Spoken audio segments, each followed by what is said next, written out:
Hey, it's Maggie here with your top 10 things happening at St. Joe this week. I really wanted to do this outside today because it's just such a beautiful day, but it got really windy and you could hear that in the camera. Also, my papers were blowing away, so I figured we could just do the next best thing and hang out by door 9 of the parish center. What a beautiful place. It really is an amazing fall because we have what I like to call the big 3 events happening. That's our first 3 items here in the top 10, so let's roll. Number 1, the parish mission. By now you've probably heard about Father Louis Morozny coming. You've heard a lot of the details by now, like we're going to have Scoops, the Philadelphia water ice truck, coming on Wednesday. Let's pull our focus from the broader event to you. Ask yourself right now, what can you get out of this parish mission? What is your family looking for? Are you looking for renewal? A chance to grow in your faith? A chance to be inspired? A chance to remember how much God loves you? This parish mission is an amazing time to just step back. We need that every once in a while, and to just remember all of these things about who we are and who we belong to. So get excited for the parish mission next week.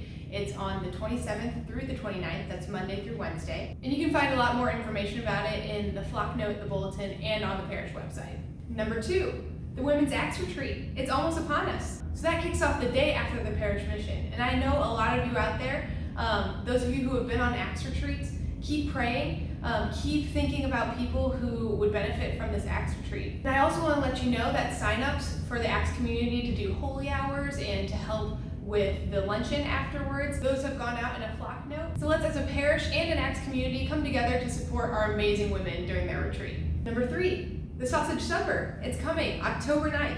I was literally born into the Sausage Supper. I was born in this parish, and the spirit of this parish is really all wrapped up and condensed and concentrated in that Sausage Supper. I remember growing up and the Sausage Supper was like the biggest thing, and it still is. It's still the biggest thing we do. We had those booths with all the wheels and the cheap toys. I remember running the one with all the sports-themed prizes. I thought that was really cool. And when I got older, my parents started doing the carry-out booth, and so I had to give up those sports-themed prizes and go into the dining hall. It was my favorite day of the year because I would come here at like 3 p.m. I'd hang out with my friends. We'd get into all different kinds of shenanigans. And around 4, my parents would grab me by the ear and be like, all right, serve in the dining hall, you signed up. But I loved it. I loved talking with all the parishioners and giving them chocolate milk. I'd get off my shift when the sun went down, and that's when all the fun really came out. I talked to all my friends in high school and college. I'd be like, oh yeah, my sausage supper is this weekend.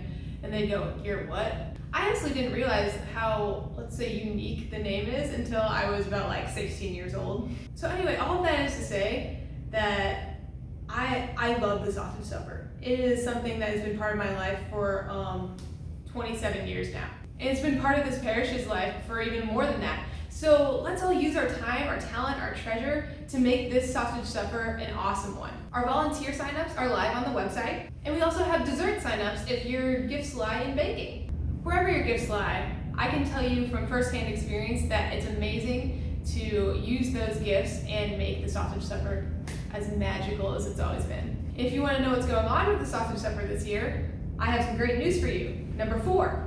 Sausage Supper information is coming. We have an entire page insert on all the different games, all the different activities, and all the raffles that you could enter into. So be on the lookout for that in next Sunday's bulletin and get excited for all the awesome things we're doing this year. Speaking of fun raffles and things, number 5, the Lillian Hammer winner was announced. Our winner for this month is Andre Lewandowski. Congratulations, and thank you so much for your help in improving our courtyard and our walkway. Which brings me to number 6. We have an update on the construction happening on the overhang of the church. As you can see, the dumpster's filling up, so things are going pretty smoothly here. It looks like they are almost done. Just maybe a couple more days on that. So as you're entering the church for your evening masses, just be sure to use a lot of caution when entering the church. Also use caution when parking around here.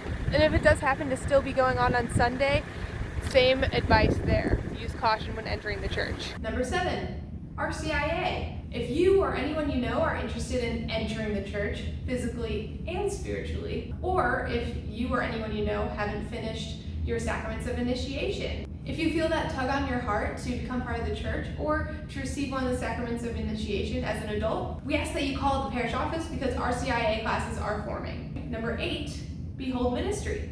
Behold is a divorce ministry. Now you may remember that's the ministry that Father Holbrook helped start here at St. Joe, and Father Ruby is taking up the mantle. We know divorce touches many lives of everyone around us in the church, and it can lead to questions about the sacrament of marriage and your place in the church. And let's face it can lead to some hurt. So if you or someone you know might benefit from finding healing in Behold Ministry, be sure to contact Father Ruby. The first meeting is the morning of the sausage supper on October 9th. Number 9, the St. Vincent de Paul food drive is happening in October.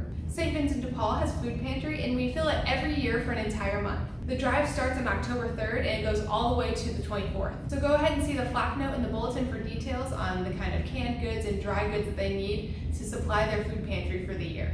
And last but definitely not least, there's something that our parish has a unique opportunity to be a part of. Number 10, Haiti. Now some of you may know that our parish mission speaker, Father Morasne, is a priest from Haiti. When we booked him as our speaker over a year ago, we had no idea what was going to happen this year. We had no idea there was going to be an earthquake, hurricanes, natural disasters, and we didn't know that there was going to be a refugee crisis. Even this week, we've seen some really heartbreaking images from our borders. Father Morasne has a charity that gives aid and help to people directly in his diocese.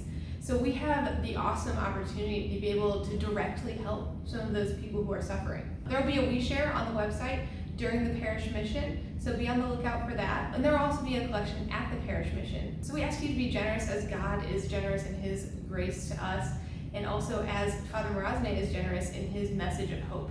That's it for the top 10 at St. Joe this week. I will see all of you at the parish mission.